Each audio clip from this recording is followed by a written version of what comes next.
Mun nimi on Minna ja mä kerron nyt mun tarinan. Tämä on avoin ja rehellinen kertomus haavoittuneesta lapsesta, joka kaipasi tulla hyväksytyksi ja rakastetuksi sellaisena kuin on. Tämä on kertomus epätoivon syövereistä iloon ja rauhaan. Tarinani alkaa siitä, kun olin koulukiusattu 12-vuotiaana vapisevien käsieni takia. Minulla on liikehäiriösairaus nimeltään essentiaalinen vapina, josta tuolloin ei vielä ollut tietoa.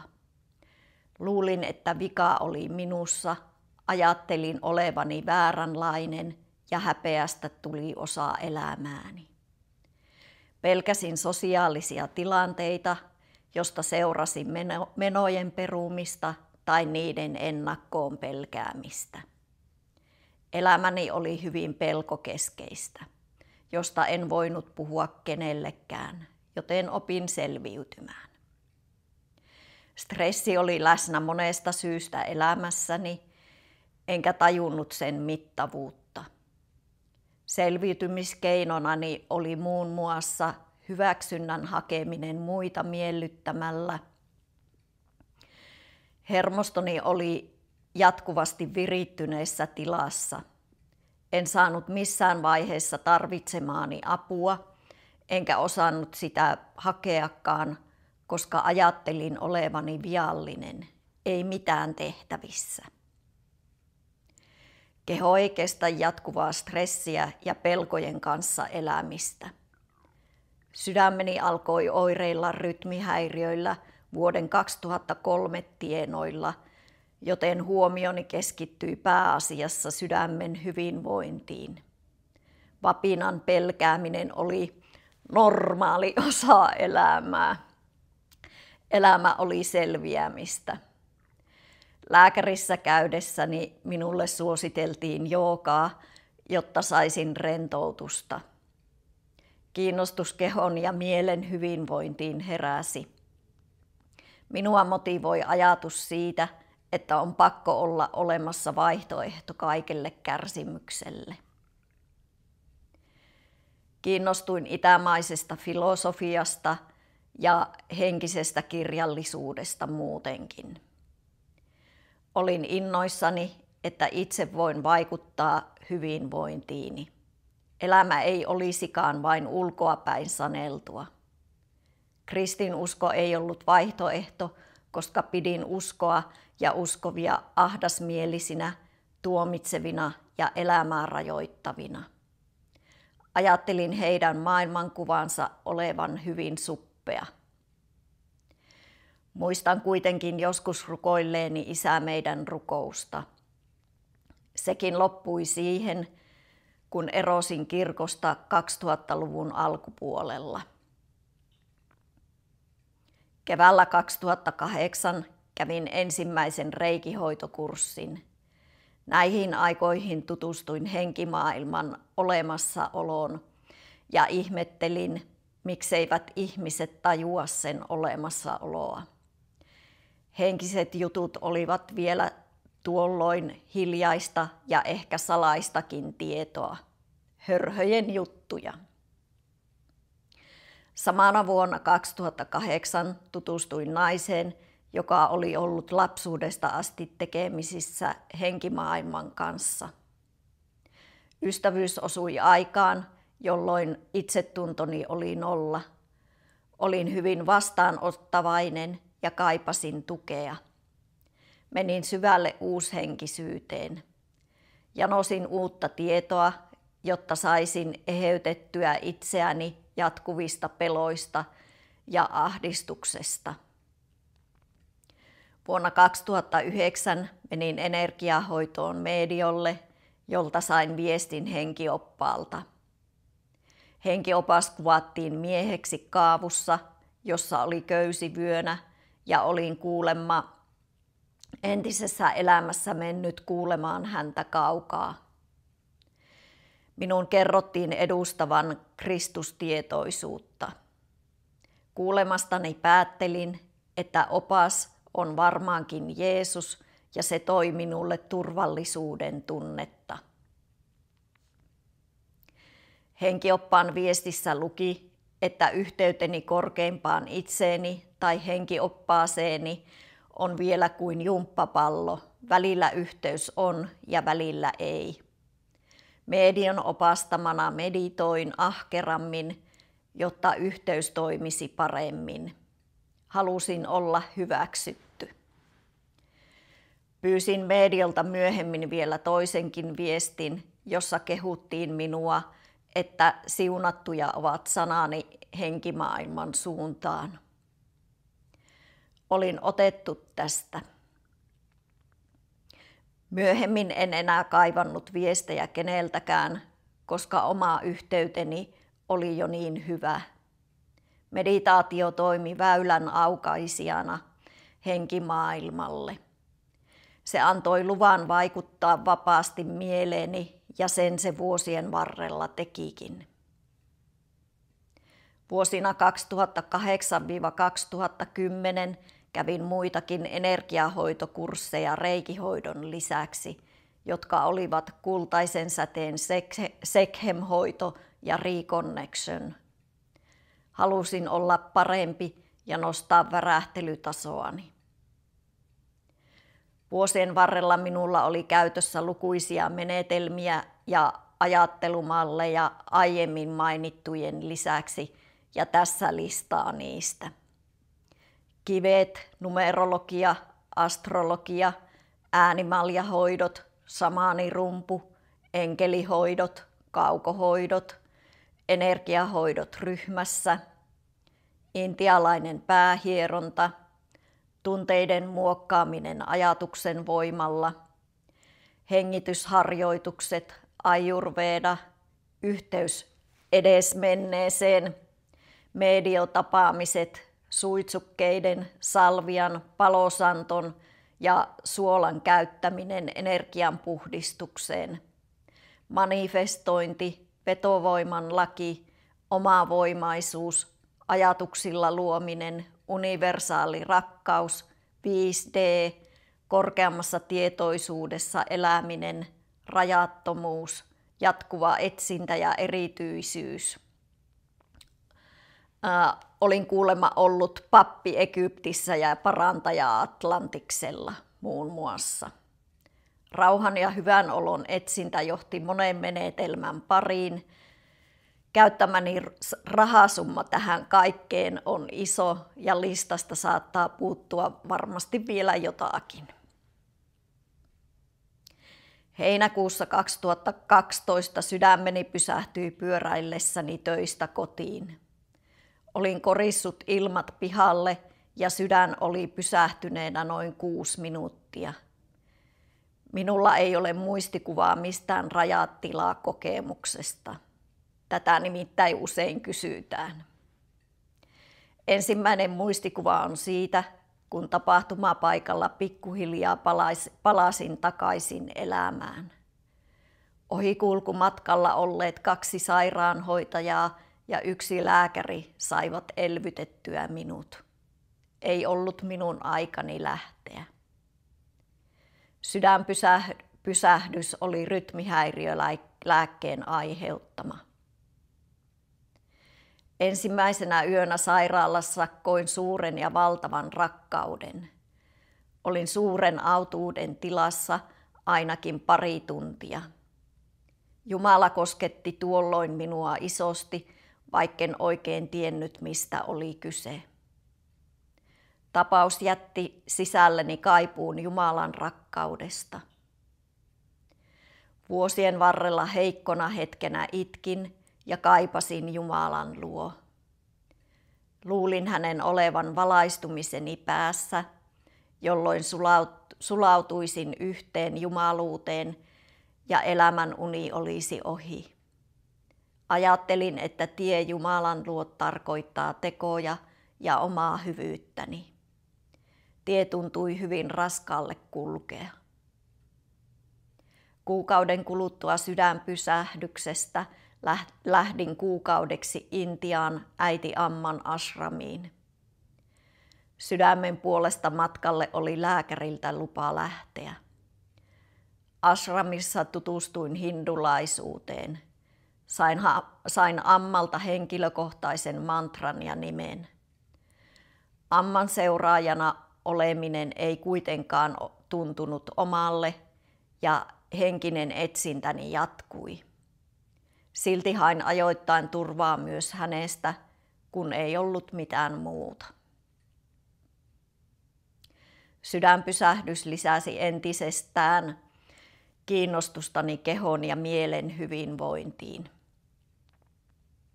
Kiinnostuin muun muassa ravitsemukseen liittyvistä asioista. Tein monenlaisia muutoksia elintavoissani ja muutenkin elämässä. Muutosten myötä vapinan pelkäämisen ote alkoi pikkuhiljaa hellittää. Auttavana tekijänä oli avoimuus. Vuonna 2018 alkoi jälleen huono aika sydämen kanssa työstressin seurauksena ja 2 vuotta myöhemmin irtisanouduin töistä. Jatkuva stressi sai riittää. Irtisanoutumiseni jälkeen ajattelin, että nyt alkaa Minna kuntoon -projekti. Arkiaamuni alkoivat joko energiahoidolla tai meditaatiolla. Kysyin aina korkeammalta itseltäni, eli henkimaailmalta, kumpi olisi ajankohtainen, ja toimin sen mukaan. Joskus hoidin itseäni myös viikonloppunakin. Opiskelin 2 uutta ammattia, koska paluuta entiseen työhöni ei ole. Asenteeni kaikessa tekemisessäni on aina ollut hyvin ratkaisukeskeinen ja olen halunnut paneutua juurisyihin. Tämä on tuonut elämääni paljon hyviäkin asioita, mutta aina oli mukana se kääntöpuolikin. Opin, että suoliston hyvinvoinnilla on iso merkitys myös mielenterveyteen sydänterveyden lisäksi. Kuntoutin stressin vahingoittamaa suolistoani ja kehoani ravitsemuksen avulla. Tein kaikkeni tälläkin saralla oikeastaan ihan stressiin asti. Haavoittunut lapsi minussa huusi edelleen apua. Henkisen pahoinvointini juurisyy oli vielä hukassa lukuisien keinojen ja ajatusmallien alla. Sydän oli edelleen hyvin herkkä ja epävakaa. Minulle tehtiin sähköinen rytminsiirto vuonna 2021. Sydämeen kajoavia katetriablaatioita minulle on tehty yhteensä 6 kappaletta vuosina 2004–2019. Vuosien varrella olen lukuisia kertoja pelännyt henkeni puolesta, kun sydämen rytmi on ollut epävakaa. Värähtelytasoni oli korkea, mikä tarkoitti epävakaata kehoa ja sydäntä. Värähtelytasoani nosti tekemäni energiahoidot itselleni. Lisäksi tarjosin 5 vuoden ajan energiahoitoja yhtenä osana silloisen yritykseni palveluista. Tiesin olevani hyvä kaikessa henkisyyteen liittyvässä. Tämä oli hyvin uuvuttavaa aikaa, koska olin niin paljon henkimaailman kanavana. Pystyin nukkumaan kunnolla vain maadoitusmattoa käyttäen. Se rauhoitti sydäntäkin. Vuosikymmeniä jatkunut ahdistuneisuus voimistui ja masennuin. Ihmettelin, että miksei tapahtunut oloni kohenemista, vaikka tein kaikkeni. Olin elänyt jo 20 vuotta uushenkisyyden hyvinvoinnin oravan pyörässä.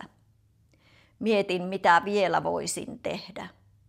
Onko jokin kortti vielä katsomatta? Olin periksi antamaton, koska minulla oli paha olla. Ajattelin, ettei elämässä ole enää mitään järkeä. En nähnyt enää syytä, miksi elää. Olin epätoivoinen. Lokakuussa 22 kävin Sekhem-hoidosta mastertason kurssin. Hoito oli täyttä pimeyttä, mutten tajunnut sitä, vaikka ihmettelinkin joitakin juttuja. Siinä opetettiin muun muassa psyykkistä kirurgiaa. Tässä vaiheessa Jumala astui peliin. Vuoden vaihteessa 2223 tapasin uskovan naisen, jonka kanssa aloin juttelemaan uskon asioista. Jutellessamme tunsin läsnä olevan jotain, mitä en tunnistanut. Jotain kirkasta, hyvin voimakasta, ennenkokematonta valoa, joka hyvyydellään veti puoleensa. Tiesin, että nyt on tullut hetkeni muuttaa elämäni suuntaa. Olinhan tuntenut vetoa Jeesukseen jo pitkän aikaa. Olin aiemmin vain ajatellut, ettei se ole minun juttu. Negatiiviset uskomukseni olivat esteenä. Valitsin Jeesuksen kuitenkaan oikein tajuamatta, kuinka ison muutoksen tulisin kokemaan. Kuinka olisinkaan voinut tajuta, kun astuin ihan uuteen. Halu antaa elämä Jeesukselle ja suuri rakkaus vetivät puoleensa. Sellainen rakkaus, jota en vielä tuntenut. Tunsin kyseessä olevan nyt tai ei koskaan hetken. Kesäkuussa 23 kävin uskovien kasteella. Sisäinen kohina jäi välittömästi pois ja tuli hiljaisuus sekä ennenkokematon rauha. Hiljaisuus tuli siitä, että henkivalta jätti minut rauhaan. Olin Jeesuksen oma Jumalan lapsi. Järkytyin siitä, kuinka mittava henkivallan vaikutus oli ollut ajatuksiini ja elämääni. Tunsin olevani totaalisen yksin, koska enää ei ollut jatkuvasti mieleeni vaikuttavaa tahoa. Onneksi. Sain mieleni takaisin itselleni. Askel kerrallaan opettelin turvautumista Jeesukseen. Kirjoitin paljon muuttuneista ajatuksistani. Aluksi en käynyt missään seurakunnassa, koska en halunnut, että minua alettaisiin muokkaamaan jonkin kaavan mukaan. Vanha uskomukseni piti minut yksin uskoni kanssa. Kasteen jälkeisenä syksynä ihmettelin, että miksi olen edelleen masentunut ja ahdistunut, vaikka oletin, että elämäni olisi pitänyt muuttua jo merkittävästi paremmaksi. Rukoilin ja hain apua Jeesuksesta. Energiahoidot olivat jääneet pois ennen kastetta, mutta edelleen muokkasin tunteitani ajatuksen voimalla.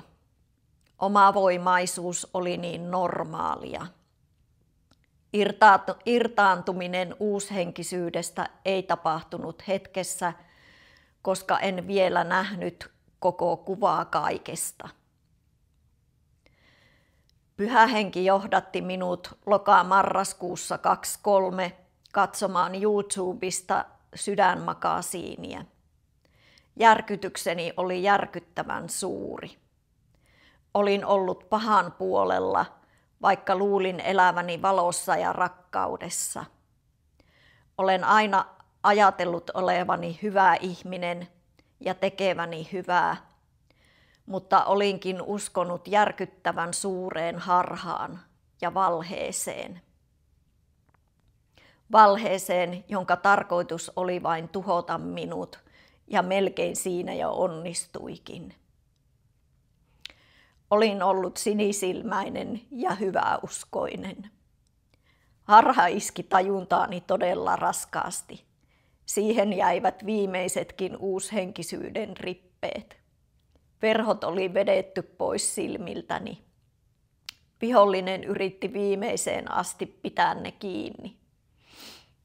Vuosikymmeniä sisintäni ilman näkyvää syytä jäytänyt syyllisyyden tunne loppui siihen. Tämän jälkeen paranemiseni alkoi toden teolla. Muutos oli merkittävä. Tämän kokemuksen myötä opin, että valinta uushenkisyyden ja Jeesuksen välillä ei ole sekä että, vaan joko tai. Ei voi olla kahta Herraa yhtä aikaa. Aluksi oli pimeän pelkoa, kunnes tajusin olevan voittajan puolella. Siitä lähtien tekemiseni pohjalla on ollut ajatus siitä, että kunnioittaako se Jumalaa vai ei. Pyhä Henki johdattaa elämääni ja turvaan Jeesukseen kaikessa. Siitä alkoi paraneminen kaikkivaltiaan elävän Jumalan, Jeesuksen Kristuksen kanssa, ja siitä olen äärimmäisen kiitollinen. Sydänpysähdyksestä lähtien olin itkenyt Jumalan luo. Minulla oli avain hänen luokseen hukassa. Jeesus on se avain. Hän on tie, totuus ja elämä, ainoa tie Isän luo. Olen saanut kokea, ettei hän ole ahdasmielinen tai tuomitseva. Me ihmiset itse olemme usein ahdasmielisiä ja tuomitsevia sekä itseämme että toisiamme kohtaan. Nyt minulla on jalat maassa eikä enää pää pilvissä henkivallan vapaasti vaikutettavissa ajatuksiini. Maailmankuvani on nyt laajempi kuin koskaan ennen. Keskeistä uushenkisyydessä oli omavoimaisuus ja oman erityisyyden korostaminen. Ne ja henkivallan läsnäolo estivät minua kohtaamasta itseäni rehellisesti sydänjuuriani myöten. Henkivalta halusi pitää pahoinvointini juurisyyt piilossa. Onneksi sain tulla pieneksi ja nähdä itseni syvyyksiä myöten. Haavoittunut lapsi on päässyt isän turvalliseen syliin, jossa on rauhassa saanut eheytyä entisestä. 40 vuotta kestänyt ahdistuneisuus on ohi, enkä ole enää masentunut. Sydämeni on rauhallisempi kuin koskaan ennen. Pahin aika sydämeni kanssa kesti saman ajan kuin olin uushenkisyydessä. Essentiaalinen vapinani on rauhoittunut huomattavasti hermostoni rauhoittumisen myötä. Rukouksen vaikutus elämääni on ollut mittava. Olen halunnut käydä myös juttelemassa kristityn terapeutin kanssa kaikesta menneestä. Kaiken kokemani jälkeen haluan, että elämäni on terveellä pohjalla. Olen vuosien varrella lukenut paljon kirjallisuutta henkisyydestä, itsensä kehittämisestä ja erilaisista filosofioista. Sisäisen rauhan ja henkisen kasvun etsijänä tutustuin monenlaisiin ajatuksiin, mutten saanut mistään perustavanlaatuisia vastauksia. Kaikki asiat jäivät ikään kuin ilmaan leijumaan alati muuttuvassa maailmassa. Etsijän oravan pyörä oli jatkuvaa. Rauha ja perusturva olivat hukassa. Raamattu ja henkilökohtainen suhde Jeesukseen toivat rauhan ja järjestyksen kaikkeen. Sain vastauksen siihen, miksi kaikki on niin kuin on, eikä minun tarvitse enää etsiä. Henkisen pahoinvointini juurisyy oli se, että elin kaukana Jeesuksesta. Muuttumaton Jumala on elämäni selkäranka. Nyt saan kasvaa Pyhän Hengen johdatuksessa. Kaikesta kiitos ja kunnia Jeesukselle. Hänessä on levollisuus, rakkaus ja rauha, kaikki mitä tarvitsen. On helpottavaa, kun hänen harteilleen voin heittää kaikki huoleni. Se ei tarkoita vastuuttomuutta omasta elämästä, vaan ihanaa vapautta. Uskoni Jeesukseen on luja, koska tiedän, mikä on toisella puolella. Kokemukseni mukaan kasvu rehellisesti aidosti omaksi itseksi onnistuu, kun saa peilata itseään kaikkivaltiaan Jumalan kirkkautta, hyvyyttä ja rakkautta vasten. Kasvu ei tapahdu ilman kipua, mutta se on siitäkin edestä vapauttavaa ja antoisaa. On ollut suuri rikkaus ja armo saada henkilökohtainen suhde Jeesuksen kanssa. Nyt uskallan olla aidosti minä, koska saan kaiken tarvittavan kaikkivaltialta Jumalalta, rohkeudenkin. Hän haluaa nähdä ilon kasvoillani, ei enää ahdistusta sieluni syövereissä. Olen saanut lahjana runojen kirjoittamisen taidon. Runot ovat olleet minulle terapiaa paranemisen matkallani. Ne kertovat rehellisesti ihmisyydestä ja kasvukivuista Herraan turvautuen. Niitä kirjoittaessani olen kasvanut lähemmäksi Herraa. Hän on läsnä hädänkin hetkellä, eikä koskaan hylkää, vaan pitää aina kädestä kiinni. Runoja lukiessa voi kohdata monenlaisia tunteita. Runot tuovat lohtua haavoittuneelle, toivoa tulevaan ja iloa jokaiseen päivään. Julkaisen runojani Instagramissa Juuret sinussa -tilillä. Tervetuloa seuraamaan minua ja kiitos kun katsoit tarinani.